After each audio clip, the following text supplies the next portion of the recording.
এবং তার জীবনী এবং আমাদের জিয়া পরিবার, জাতীয়তাবাদী দল, বাংলাদেশের ইতিহাস সংবলিত যে ইতিহাস সেটাই জিয়া স্মৃতি পাঠাগার বহন করে বাংলাদেশের প্রত্যন্ত অঞ্চলে জিয়া প্রেমী এবং বাংলাদেশের যারা সাধারণ মানুষ তাদের মাঝে বইয়ের মাধ্যমে ইতিহাসকে তুলে ধরাই হচ্ছে জিয়া স্মৃতি পাঠাগারের প্রধান কাজ।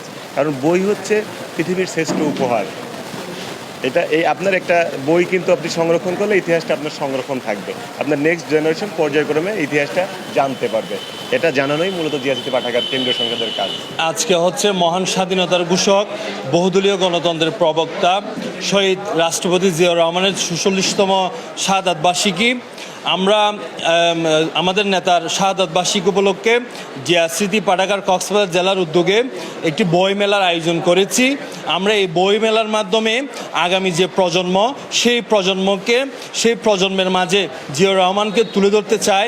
ওনার যে রাজনৈতিক কর্মকাণ্ড ছিল, এই দেশের স্বাধীনতার সংগ্রাম থেকে শুরু করে বহুদলীয় গণতন্ত্র প্রবর্তন করা এবং আধুনিক বাংলার রূপকার হিসেবে ওনার যে রাজনৈতিক কর্মকাণ্ড ছিল, সেই কর্মকাণ্ডগুলো পুস্তক আকারে লিপিবদ্ধ করে আমরা আমাদের জাতীয়তাবাদী পরিবারের নেতাকর্মীদের মাঝে বিতরণ করছি।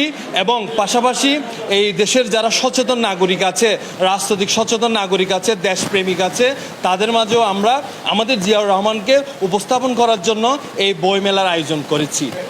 বাংলাদেশ জাতীয়তাবাদী দলের একটা উইংস হচ্ছে এই জিয়া স্মৃতি পাঠাগার, যার মাধ্যমে আমরা দেশবাসীর কাছে পুস্তক আকারে জানাতে চাই জিয়া কে ছিলেন, বেগম খালেদা জিয়া কী ছিলেন এবং আমাদের দলের মূলনীতি কী, কেন আমরা বিএনপি করব, কেন আমরা বাঙালি নই, কেন আমরা বাংলাদেশি, কেন আমরা জাতীয়তাবাদের পক্ষে, এই জাতীয়তাবাদের ভালো কি মন্দ কি, এইসব বিষয় মানুষের মাঝে ছড়িয়ে দেওয়ার জন্য, জানানোর জন্য এবং এইসব জেনে নেতৃত্বের বিকাশ ঘটানোর জন্যে, আগামী দিনের রাষ্ট্রনায়ক সৃষ্টির জন্যে, আগামী দিনের সঠিক নেতৃত্ব সৃষ্টির জন্যে এই বই পুস্তকের আমরা প্রকাশনী এবং বিক্রির আয়োজন করেছি। আমাদের আজকের এই বই প্রদর্শনীতে আমাদের কিন্তু এমন কিছু বই আসছে যে বইগুলো ফ্যাসিস্ট হাসিনা সরকার ক্ষমতা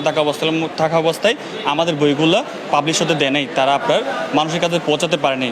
প্রকৃত ইতিহাস এবং আমাদের ম্যাডামের যে কিছু বই আছে, রাজবন্দী এবং শহীদ প্রেসিডেন্ট জিয়া রহমানের আদর্শ, আমাদের যে সাংগঠনিক অভিভাবক, ছাত্রদলের সাংগঠনিক অভিভাবক, বিএনপির ভারপ্রাপ্ত চেয়ারম্যান জনাব তারেক রহমানের যে কিছু চিন্তাভাবনা আগামীর বাংলাদেশকে নিয়ে কিছু বই বেরিয়েছিল, যেগুলো আসলে ফ্যাসিস্ট শাসনের সরকার রোশান হলে পরে আমাদের বইগুলো বেরোতে দেয় নাই।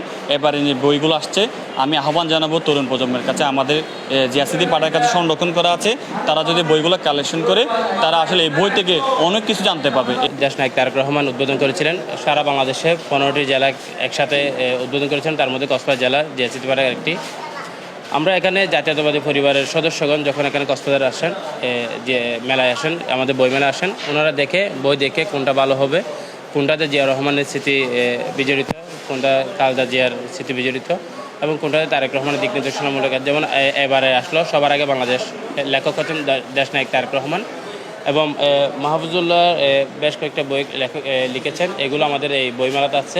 আমরা গত 17 বছর ধরে দেখেছি যে বিভিন্ন রাজনৈতিক প্রোপাগান্ডার মাধ্যমে আওয়ামী লীগ ইতিহাসকে বিকৃত করেছে। আসলে যে আমাদের একজন শহীদ জিয়াউর রহমান ছিল, তিনি যে দলমত নির্বিশেষে দেশের একজন নেতা ছিল, এটাকে তারা মুছে দিয়েছিল। প্রত্যেকটা বই, প্রত্যেকটা বিষয়কে তারা অনলাইন থেকে মুছে দিয়েছিল। আজকে যে জিয়া স্মৃতি পাঠাগার কক্সবাজারের যে উদ্যোগ, এটা আসলে খুব প্রশংসনীয় এবং আমি এই মেলা থেকে 2টি বই কিনেছি। একটি হলো জিয়াউর রহমান বহুদলীয় চিন্তা, তারেক রহমানের 31 দফা, যার মাধ্যমে আমরা রাষ্ট্র সংস্কারের যে বিএনপি ঘোষিত 31 দফা যেগুলো আছে ওইটা সম্পর্কে জানতে পারবো।